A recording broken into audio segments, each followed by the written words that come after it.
और वो धारणावान पार्वती आधार के रूप में दिखाई गई है। किसका आधार बनती है?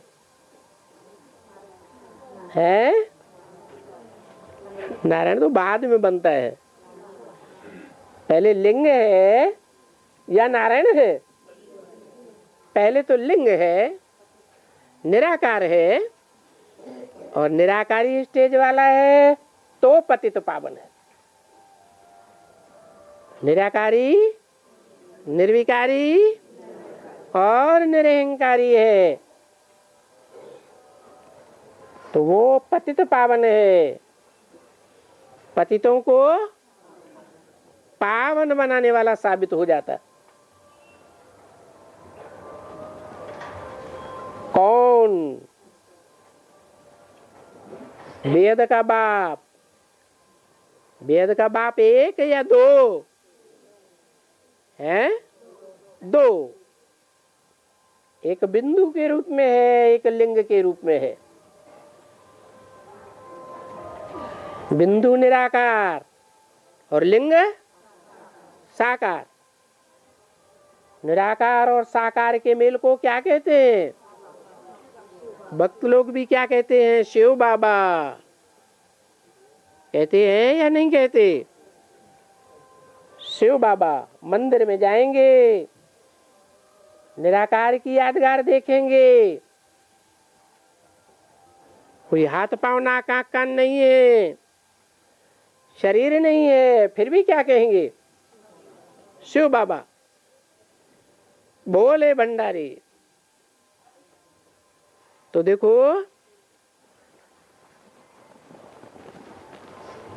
क्या निराकार शिव बाबा शिवलिंग ही है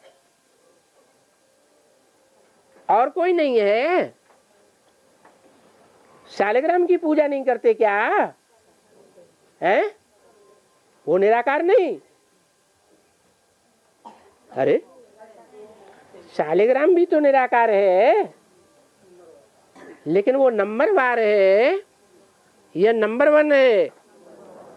शालिग्राम है नंबरवार और शिवलिंग है नंबर 1। क्यों? वो नंबरवार क्यों और वो नंबर 1 क्यों है? अच्छा, रुद्रमाला के मणके जो शालिग्राम जैसे देखने में आते हैं, गोल मटोल, उनमें शिव नहीं प्रवेश करता? करता तो है। हाँ, कहेंगे मुकर्रर रूप से नहीं प्रवेश करता।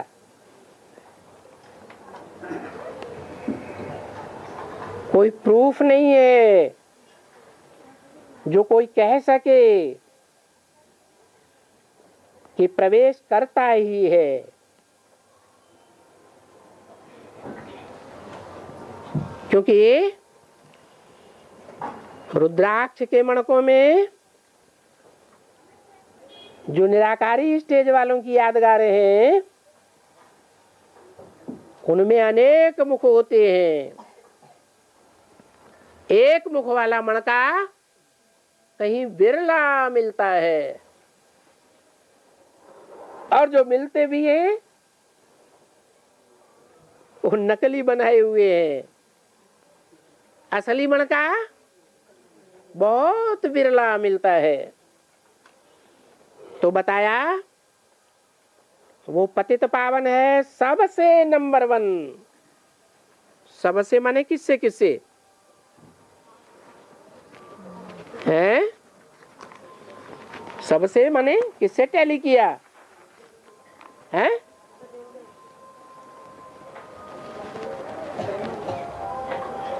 अष्टदेवी निराकारी बनते हैं सिर्फ शालिग्राम।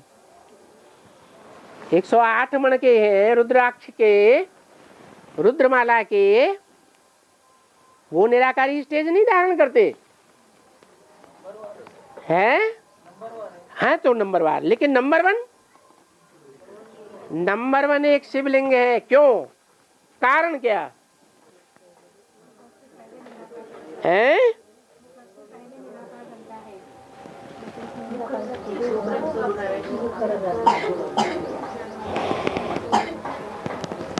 सबसे पहले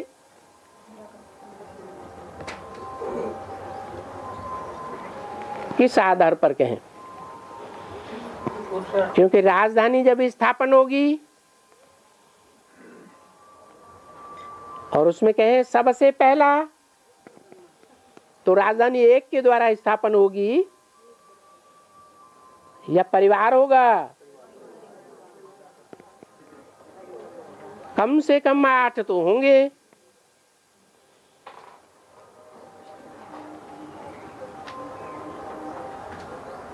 तो राजधानी में 8 होंगे तो नंबरवार, लेकिन राजधानी एक साथ होगी या धीरे धीरे करके होगी? है? राजधानी धक्क से स्थापन करेंगे या एक एक नंबर गिन करके रखेंगे तब स्थापन होगी? धक्क से स्थापन होगी। तो बताया सबसे नंबर 1 है शिवलिंग।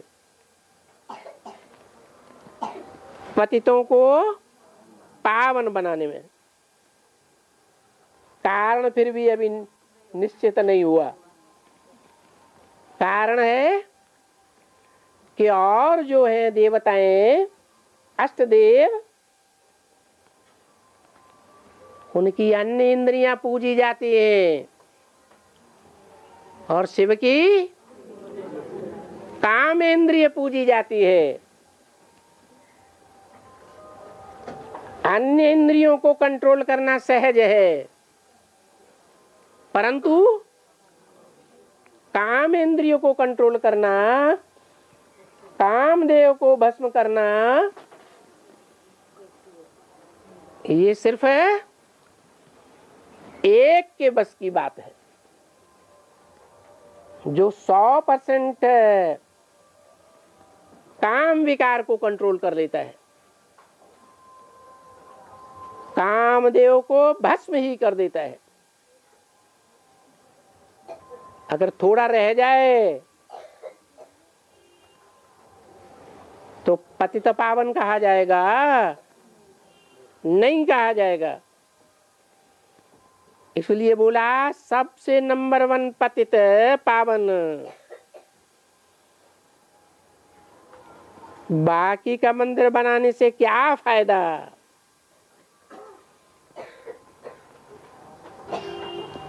हैं? बाकी माने किसकी किसकी तरफ इशारा कर दिया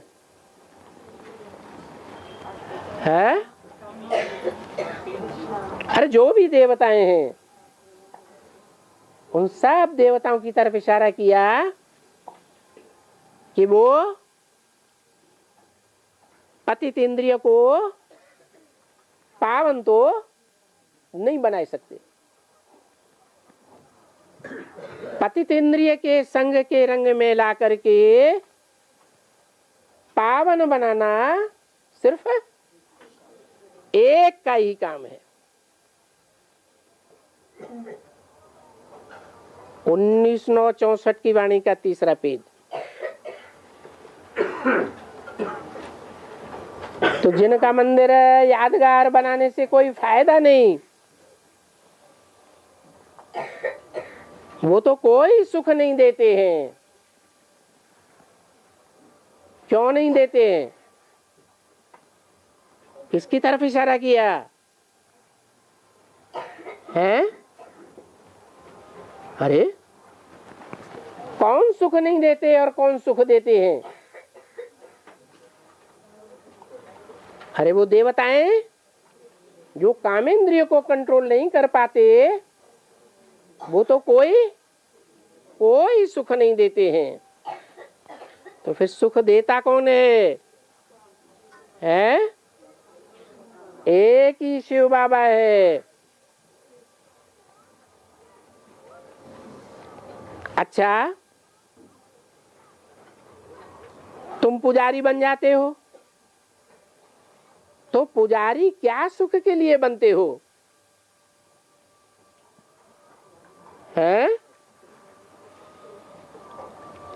पूजा करते करते, बिल्कुल ही धक्के खाते खाते, थक करके,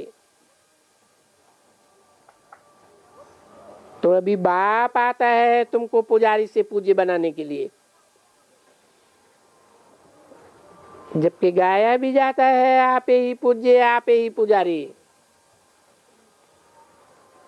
है।